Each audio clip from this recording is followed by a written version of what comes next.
I don't think they had gourmet coffee back in 1928 when Steamboat Bill Jr. came out. It feels like a more recent concept. They didn't have television in 1928, nor the internet, obviously. Clint Eastwood had not even been born yet, and it feels like he's been around forever. But if they did have the chance to drink some special beans back then, so special, those beans. You gotta know what brand they'd want to get delivered right to the deck of their steamer. It's the epitome of convenience and affordability, and it's Sparkplug coffee. Sparkplug peddles premium, quality beans, and when you brew with their stuff, you are brewing with the best. It's cheaper and tastier than a fast food joint offers, or a restaurant. Okay, a fast drink joint. Canadians and Americans can get packages sent right to their front door, or I think to the deck of their boat, if that counts as an address. Anyway, it's front door service, and Canadians get that stuff sent for free. What do you think about joining the Autopilot Coffee Club? I'll tell you, Buster, you'll think it's a great idea. You can pause or cancel anytime, but stick it out and continue to enjoy the awesomeness. Find your new favorite. You can do all that by clicking over to sparkplug.coffee/HYES. That HYES promo code will get you a one-time 20% discount. Okay, promo over. Review imminent. Let's hit it. And action.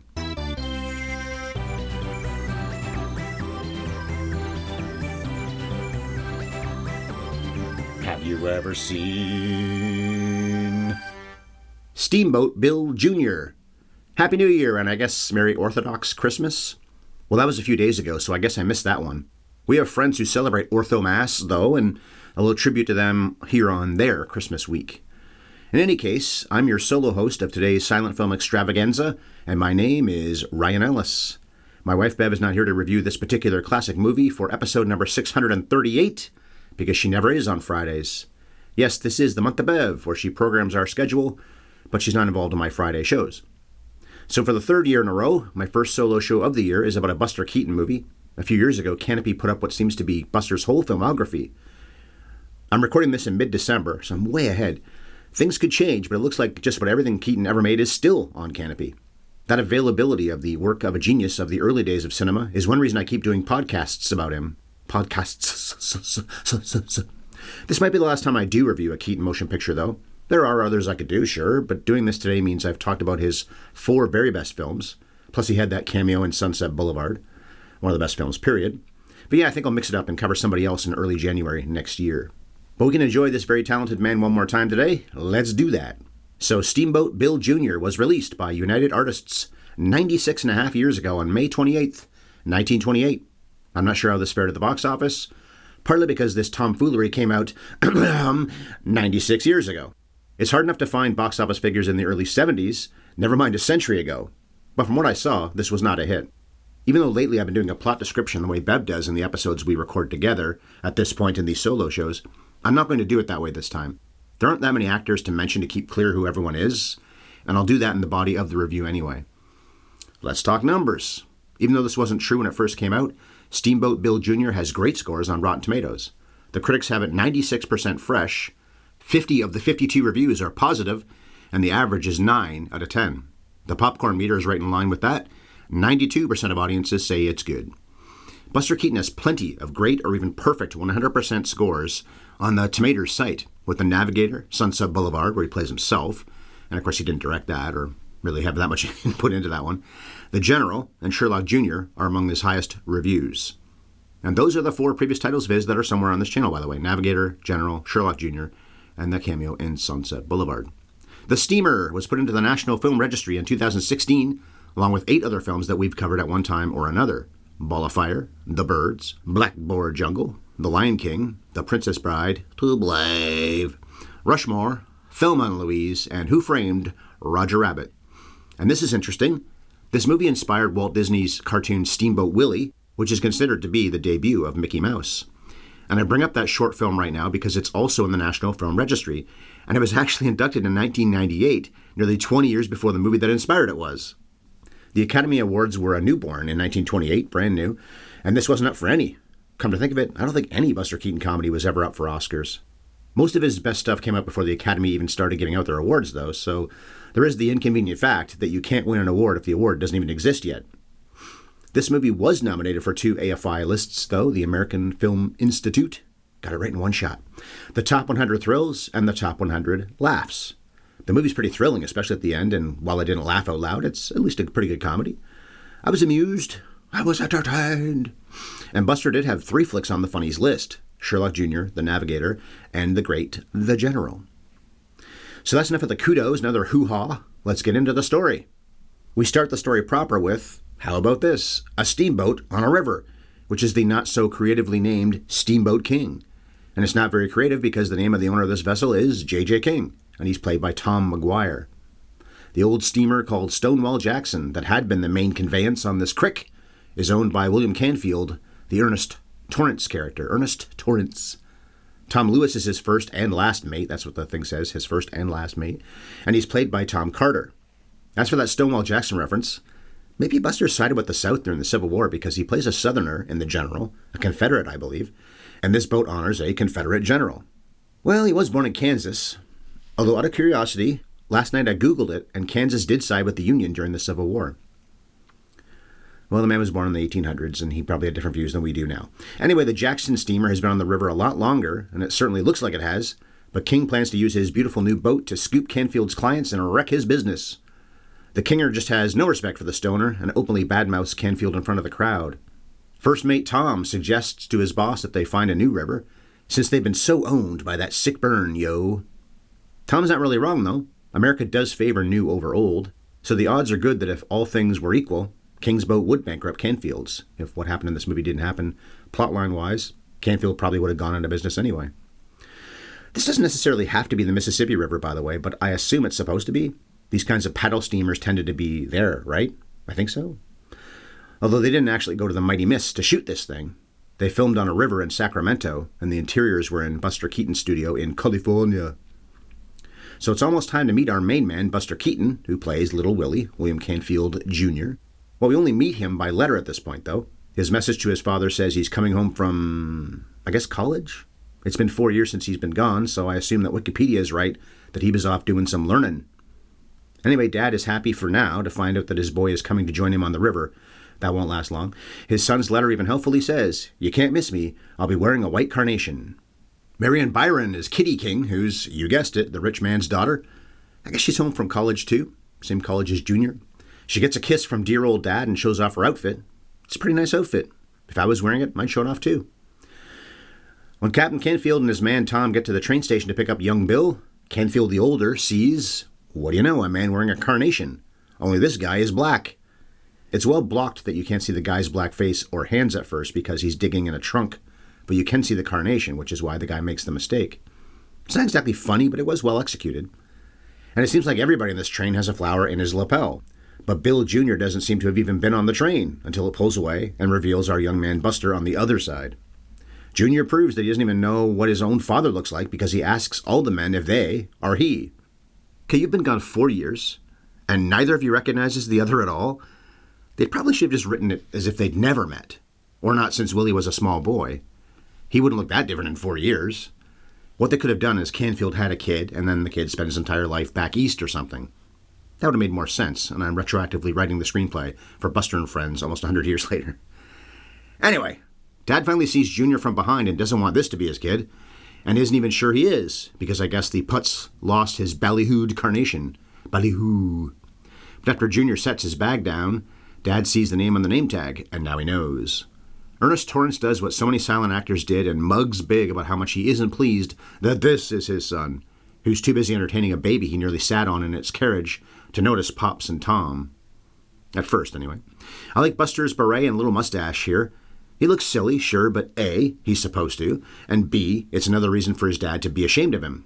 Although it's not like Bill Sr. is some highfalutin muckety-muck. He's working class. Maybe he thinks his son looks gay, and we couldn't have had that back in the 1920s. Or for a lot of people, now. That mustache I found so enjoyable doesn't last long, though, because the first thing Pops does is to take Junior to the barber to get it shaved off in 2 quick strokes, one on each side. This barber is a wizard. He's the Gandalf of shaving. I have to do all kinds of artistry to get the hair off my upper lip, and because my Dollar Shave razor isn't as good at nooks and face crannies as a traditional store-bought razor is, good razor otherwise, not so effective in the nooks and crannies and under the nose, I have to use 2 razors when I'm shaving. I've kept one for a long time to do those nooks. I made that point. Anyway, what do you know? Kitty's in the barbershop too, and they lock eyes on each other.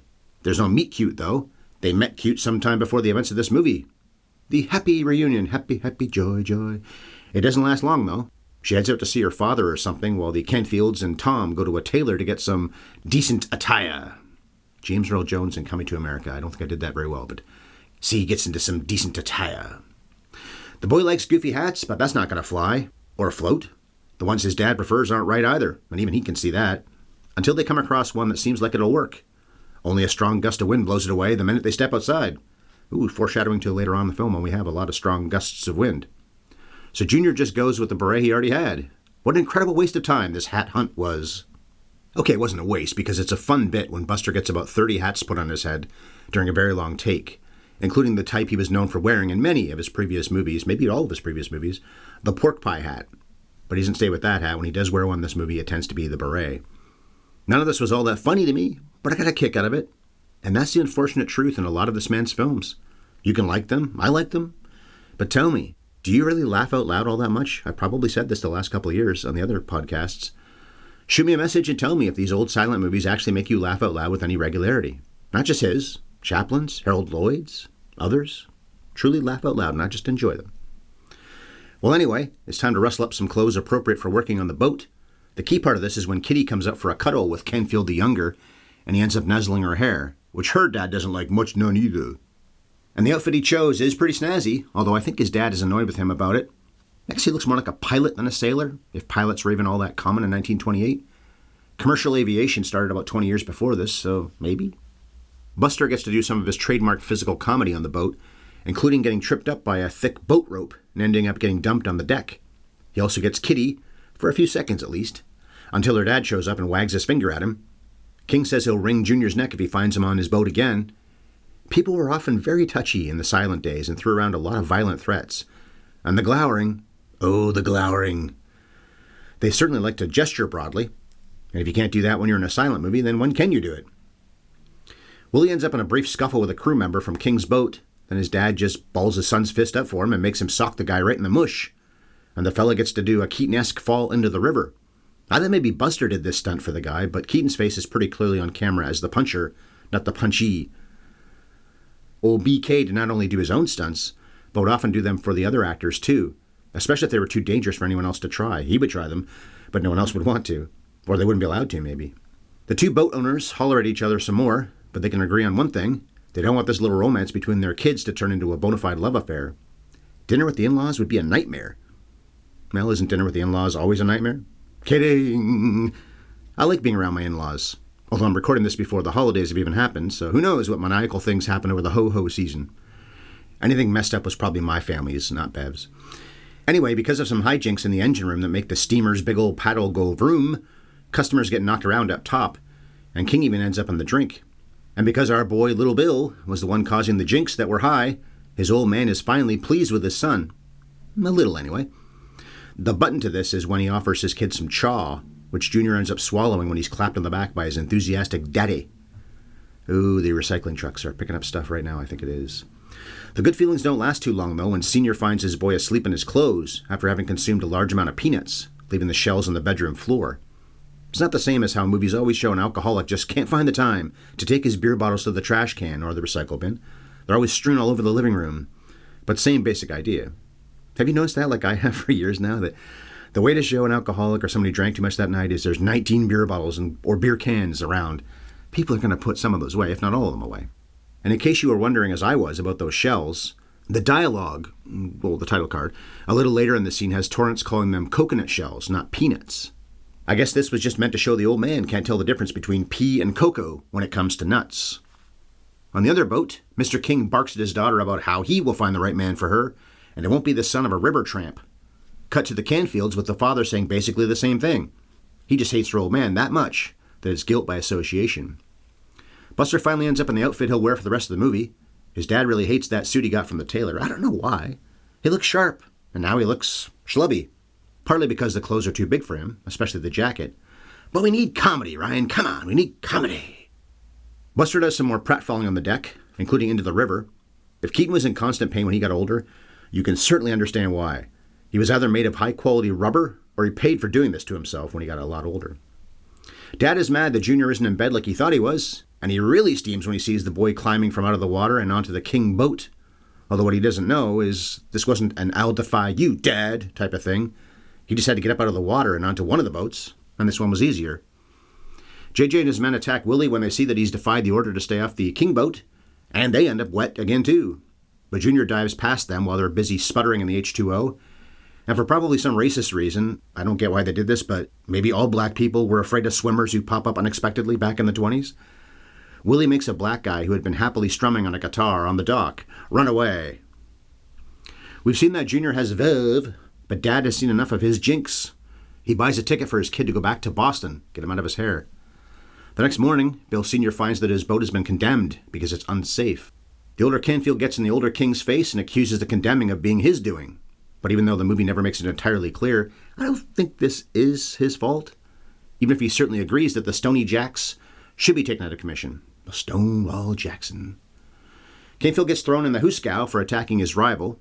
Notably, the rich man doesn't get any jail time, even though he was not an innocent victim in their tussle. And all this convinces Willie that he'll be needed around here after all. He was all set to hightail him back to Boston, listening to his dad, doing what his dad wants. But we do need another hero, Tina Turner. That boat isn't going to steam itself. Kitty, though, what about Tom? He could have handled the boat. He's experienced. Anyway, Kitty thought he was about to leave, and I guess she's not wrong. So she literally turns her back on him and walks away in a huff. It's like Three's Company. They had a misunderstanding. Oh, I've seen that one. There's a music cue in the next scene during a heavy rainstorm that proves just how modern this score is. They didn't have whammy bars back in 1928, did they? I don't know. I should ask a rock star. Do you know any rock stars? Ask one for me.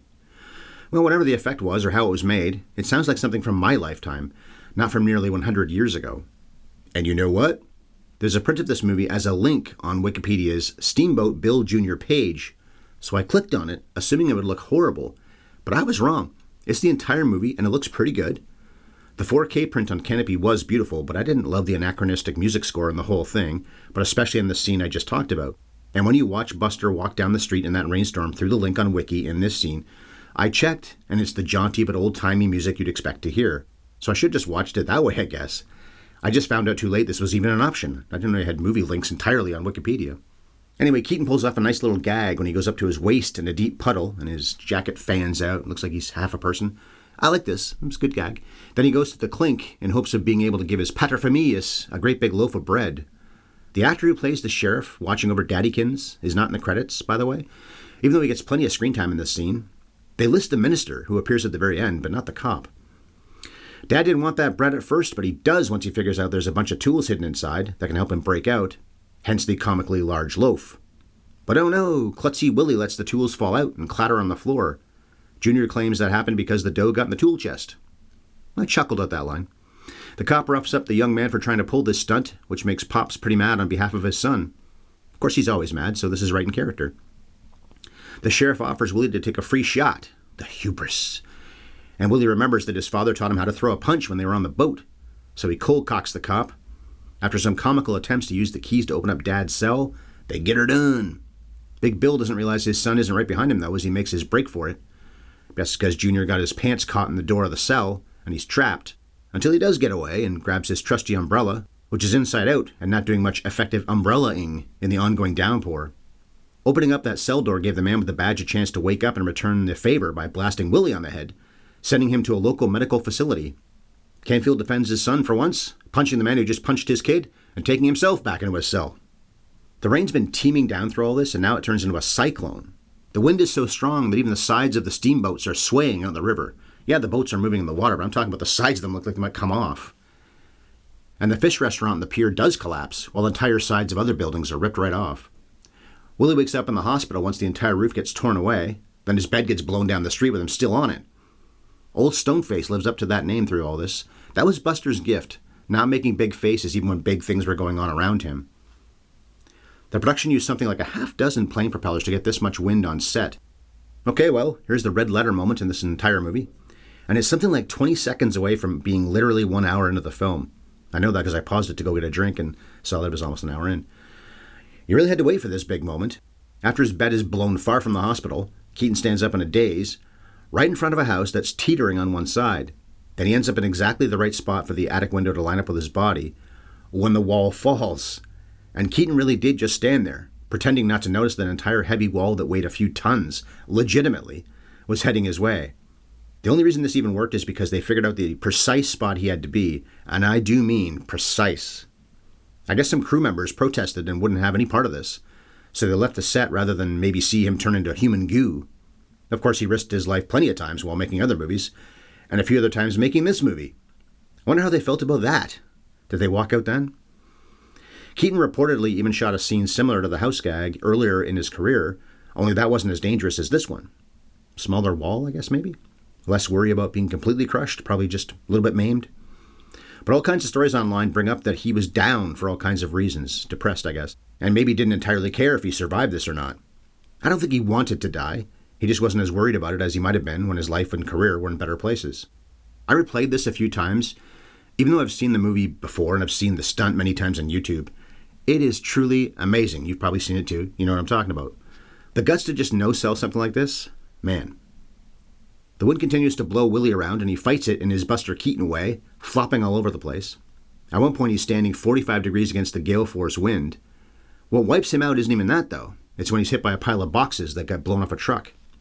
A door frame nearly takes him down. This isn't nearly as incredible as that big wall coming from a few minutes ago, but he shrugs that off too, then stumbles onto a movie set? Wasn't that what this was? Was this meta? As if the backstage part of his own movie set becomes the on-camera part of the set? He walks through another door, and the entire wall of this building falls down around him just as he escapes through the door. You can see it starting to drop when he's still in a place where it would crush him if he didn't move, but he times it right so that he gets to the open door just in time.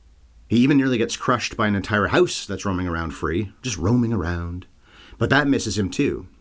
Well, he ends up inside the house, which collapses into kindling just as he gets out through the door. The first big wall stunt is maybe the most well-known thing he ever did, but he pulls off 3 or 4 other crazy ones in the last 5 or 6 minutes of even just this movie. He grabs onto a tree, which ends up flying into the river, but the bigger issue now is that the prison comes off its foundation and the whole thing sinks into the river. Dad might drown, while the other drama is that Kitty is stuck on the side of a house that's ended up in the water too. Sweet Willie throws an anchor from his dad's boat to the floating house and hand over hands his way across to get her, giving her a piggyback ride and shimmying over with just her hanging off his neck. She's basically choking the poor guy. Although they don't get far because that anchor tears that part of the house apart and they end up getting wet. Everyone gets wet in this movie so many times. But he saves her and gets her on the boat, only then noticing that dear old dad is back in prison again, and he's not too far away from being submerged. He wouldn't even know Pops was back in jail. He saw the old man escape after all. Although here he is behind bars and he might not be breathing much longer. Junior jury rigs some moorings and ropes so he can drive the boat right into the side of the prison, smashing it and freeing his dada. The older Canfield is finally proud of his progeny and even smiles when Kitty shows up to see if he's okay. But man, now Mr. King is in the water, and only the determined younger Canfield can save him. Willie fixes a line to himself and dives in to save Kitty's father, who's too old or too fat or something that it takes both Canfields to pull him aboard. And now they're friends. Hands are shaken and it appears that old grudges will be set aside. The last gag is that Keaton dives into the water, making them all think he's bailing on them, only he just wanted to save a minister who was out there, and who can marry him and Kitty. Maybe the fathers aren't that happy with each other that they love this idea. We don't find out though because we're out. Movie's over. They ended on a pretty sweet gag. Even though I normally do this way earlier in the review, how about my movie in a nutshell right here? So, Steamboat Bill Jr. in a nutshell. It's Romeo and Juliet, without the dying. Fortunately, the two vicious rivals in this film don't even have to be lectured at the end by a priest about how their teenagers being dead is all their fault, because their kids are very much alive. So, the cast. And the IMDb only has 7 people listed in this cast, including people who were uncredited when the movie came out. If someone knows who played that sheriff, contact me, let me know. Buster Keaton has been featured on this channel 5 times now. We covered The General in the very early days of this podcast because it made the 2007 AFI Top 100 list. In fact, that was episode number 4 of this podcast, way back in mid-April 2013. The Keats also had a cameo as himself in Sunset Boulevard, and that made AFI's Greatest Movies of All Time list too, highly ranked and should have been. And because we had only covered Joseph Frank Keaton those 2 times in the first 8 years of this podcast, I decided to make it a theme and review 3 Keaton classics each of the past 3 Januaries. Sherlock Jr. in 2023, The Navigator in 2024, and now this. He's pulled ahead of Chaplin as far as episodes on this channel go. It's 5-4, but Charlie's going to tie him again in 7 days next week when I review The Kid The Keats worked with United Artists on this picture, and I think it was Metro, not MGM, but Metro Corporation even, I think it was. I don't think it was the same company. In his earlier days, he had quite a lot of freedom to make his movies the way he wanted, but signing with Louis B. Mayer and MGM after this was a mistake. I think he knew that even then. They wouldn't let him handle his productions the way he wanted to, as he always had done before, and look at his resume. After this, do any of his comedies really stand out? He made at least 4 classics in about 4 years back in the mid-20s. I just mentioned the 4 of them. Then it all dries up.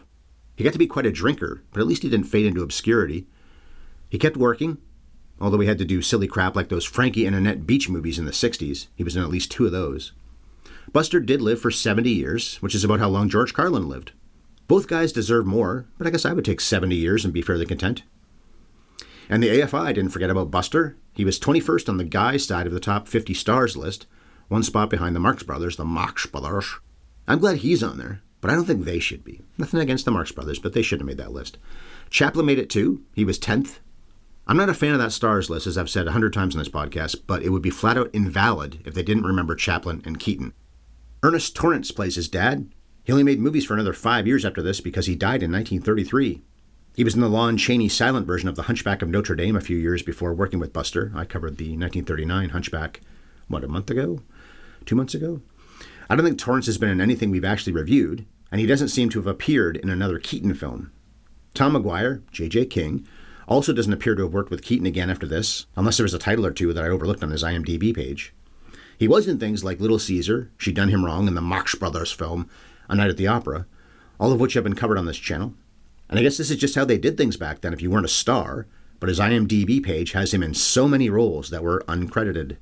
Kitty was Marion Byron's part. She was only 16 when she made her debut here. She stopped acting in 1938, so just 10 years later, even though she lived for nearly 50 more years. Frafte. As for her filmography, a standout is that she was in Lubitsch's Trouble in Paradise several years after this. Tom Lewis, the first and last mate, was only in 8 movies in total, and I didn't recognize any of the other 7. This was his final motion picture. He died after a surgery, which I think is also what happened to Torrance, dying after a surgery. Their directors were Keaton and Charles Reisner, I guess it is, R-E-I-S-N-E-R, maybe it's Reisner, although the busty one was not credited for doing this. Reisner, I'm going to say Reisner, he directed a lot of movies and also a lot of shorts earlier in the 20s, and if he worked with Buster again, I didn't see proof of that. His credit on this is Chaz F. Reisner, by the way. As for Keaton, he was like his co-director on this project and directed short films before he got into working on features. Keaty Baby was prolific in the 20s, getting behind the bullhorn for about a dozen flicks that decade alone. The writers were Keaton and Carl Harbaugh, who on the IMDb has story credit, screenplay credit, and titles credit. He was also a writer a few years later on Keaton's movie College. Buster tended not to get credit as a writer on his own projects, although I also noticed that he was involved in writing A Night at the Opera for the Marxes.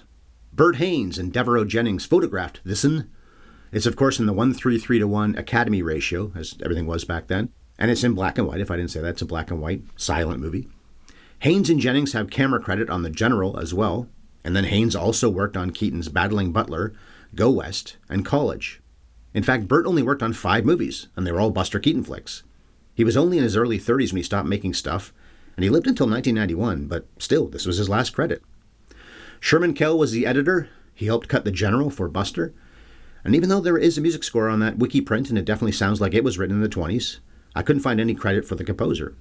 I don't care about the modern one. I didn't like it. I'm not going to give it any more thought. So I enjoyed this film quite a bit.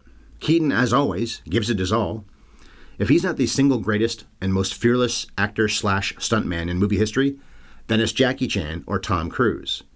It's hard to argue against it being Buster, though, partly because he would do the crazy stunts for other actors in his movies. He'd double for them, which is even more insane, especially when he's the director and a writer and a producer.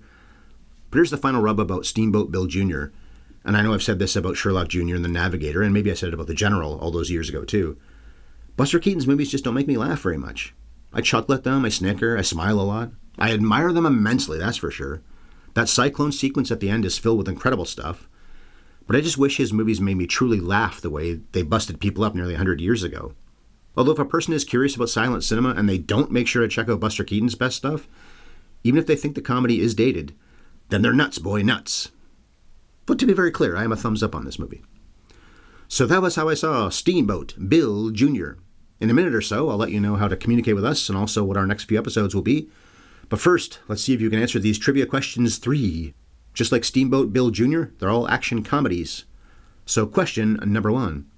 Other than Johnny Depp, who from the cast of the original 80s TV show makes a surprise appearance at the end of the 21 Jump Street movie? Question number 2. Fans will know this immediately, but what do the guys who made the Super Troopers movies call their comedy troupe? And question number 3. Who is the only actor of these 5 names I'm about to give you who wasn't making their film debut in The Goonies? So not their debut. Sean Astin, Josh Brolin, Cary Green, Corey Feldman, or the kid who plays Chunk, Jeff Cohen? All right, I'll fire off those answers in a minute or so. First, though, I will tell you that my next solo show is coming in just 1 week, not 2. Bev and I will be on our first beach vacation in 5 years, the week of the 20th, so there will be no show on Monday the 20th or Friday the 24th. Instead, I'll be rambling on about the other most famous name from the silent era just 7 days from now, when I review Charlie Chaplin's The Kid. But in 3 days, you'll be hearing Bev's voice on this podcast again. She and I will be jamming about our first documentary in quite a while, and it's one of Werner Herzog's best. I mentioned Herzog earlier. Grizzly Man. Talk back to us. You can jot down words in an email. Our address is haveyoueverseenpodcast@gmail.com, or try social media. I'm at MovieFiend51 on Twix, and Ryan-Ellis on Blue Sky. Bev is at Bev Ellis Ellis on Twitter and Threads, while she's just Bev Ellis Ellis on Blue Sky. But also rate and review this podcast on your app. Subscribe, Big Daddy, and check us out on YouTube. It's the same show you just heard here, but hey, give us some attention on the tube. The link is at HYES Ellis in your browser. Comment, like, and also subscribe. Bookmark that channel. And while you're online doing that, look up Spark Plug Coffee. Our friendly sponsor gives our listeners a one-time 20% discount if they use our HYES promo code. The website is sparkplug.coffee/HYES. All right, how about the answers to those trivia questions? Number 1. Other than Johnny Depp, who from the cast of the original 80s TV show makes a surprise appearance at the end of the 21 Jump Street movie? It's Dom DeLuise's son, Peter DeLuise. He was Depp's partner on the 21 Jump Street series back in the 80s. I watched that show, and he still is his partner in the Jonah Hill, Channing Tatum film, which is really funny, by the way. That film is great. That cameo at the end is a lot of fun. Both of the Jump Street movies are quite hilarious. All right, question number 2. What do the guys who made the Super Troopers movies call their comedy troupe? For fans, this was way too easy, but for those who didn't know, they call themselves Broken Lizard. And question number 3. Who was the only actor of the 5 names I'm about to give you who wasn't making their film debut in The Goonies? You got Sean Astin, Josh Brolin, Cary Green, Corey Feldman, or Jeff Cohen. It's not the whole cast, obviously. I'm just naming those 5 people. The answer is Corey Feldman. He's the only one who'd been in a flick before. In '84, in fact, he played Billy's friend Pete in Gremlins, and he was Tommy in Friday the 13th Part 4. He was in movies even before that, in 79, 80, whatever. But these really stand out in his pre-Stand By Me, pre-Lost Boys days. Feldman was big in the 80s. Okay, it's time to go. Thanks for listening. Catch you on Monday when Mrs. Ellis and I talk about Grizzly Man. Then again in just 7 days when I look at The Kid, and then we're off for 10 days after that. Meantime, I'm going to practice my pratfalling and house dodging. This Buster Keaton guy makes it look so easy and so tempting. I'm not going to do any of that. And cut.